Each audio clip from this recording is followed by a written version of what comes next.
जय हो गुरु निरंजन नाथ जी की। निरंजन नाथ जी ने जिस स्थान से यात्रा आरंभ की थी उससे थोड़ी ही दूरी पर द्वारिकापुरी थी।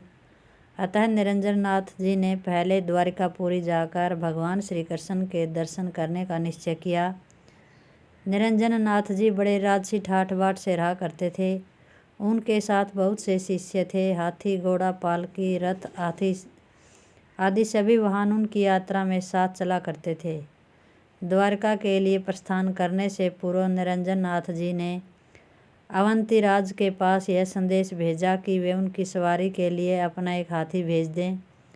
निरंजन नाथ जी की आज्ञा अनुसार अवंती राज ने अपना एक सजा हुआ हाथी उनकी सेवा में भेज दिया। निरंजन नाथ जी उस हाथी पर बैठकर द्वारिकापुरी में जा पहुँचे। द्वारिकापुरी में पहुंचकर सब लोगों ने डेरा डाला। दूसरे दिन प्रातःकाल निरंजन नाथ जी ने श्री कृष्ण मंदिर में जाने का निश्चय किया।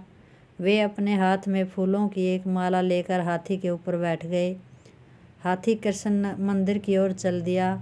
उस समय निरंजन नाथ जी अपनी योग शक्ति के प्रभाव से हाथी के ऊपर इस प्रकार बैठे हुए थे कि वे हाथी की पीठ पर स्थित न होकर उससे कुछ ऊंचाई पर आकाश में अधर में उठे हुए थे। जैसे जैसे हाथी आगे चल रहा था वैसे वैसे आकाश में अधर में उठे हुए निरंजन नाथ जी उसके साथ साथ आगे बढ़ते चले जा रहे थे। मार्ग में स्त्री पुरुष इस दृश्य को देखकर आश्चर्यचकित हो रहे थे।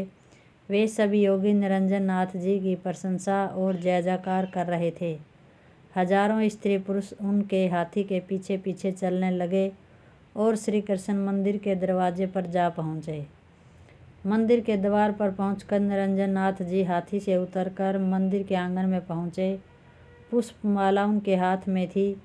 उसमें हजारों लाखों स्त्री पुरुष मंदिर के आंगन तथा अन्य भागों में उपस्थित थे।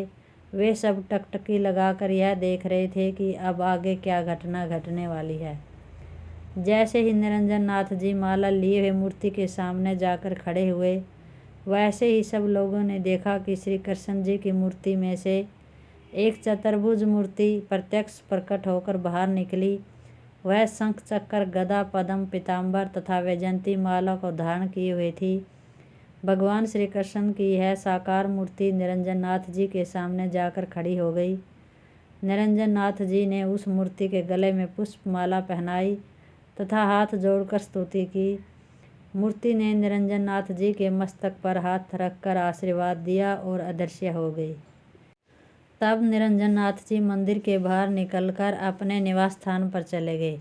इस दृश्य को देखकर सब लोगों ने अपनी आंखों से देखा कि निरंजन नाथ जी के कारण अन्य लोगों को भी भगवान श्री कृष्ण के प्रत्यक्ष दर्शन प्राप्त हुए। सब लोग निरंजन नाथ जी की जय जयकार करने लगे।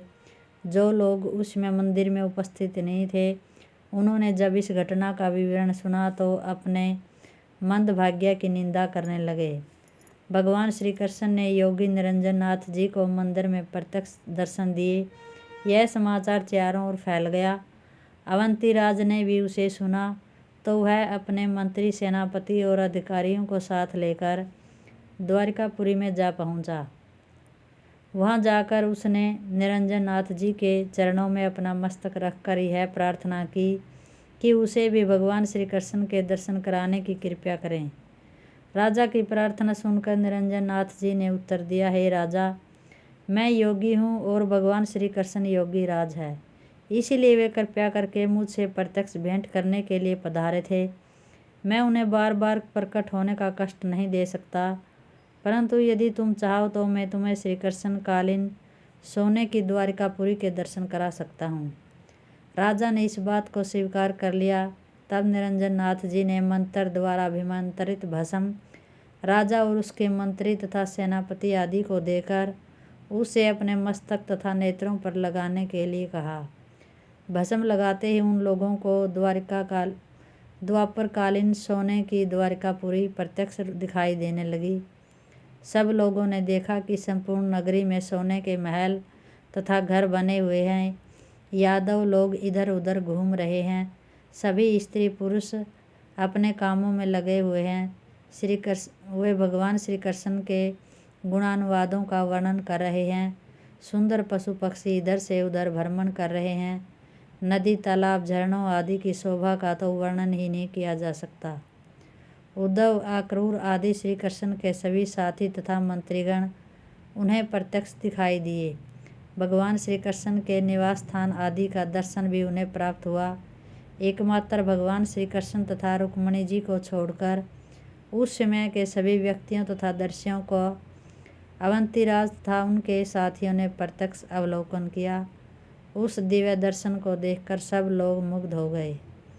के साथ जो कर्मचारी द्वारिकापुरी में गए थे और जिन्होंने निरंजन नाथ जी के चमत्कार को प्रत्यक्ष देखा था, उन सब ने राजकीय सेवा छोड़कर निरंजन नाथ जी से दीक्षा लेने का विचार किया।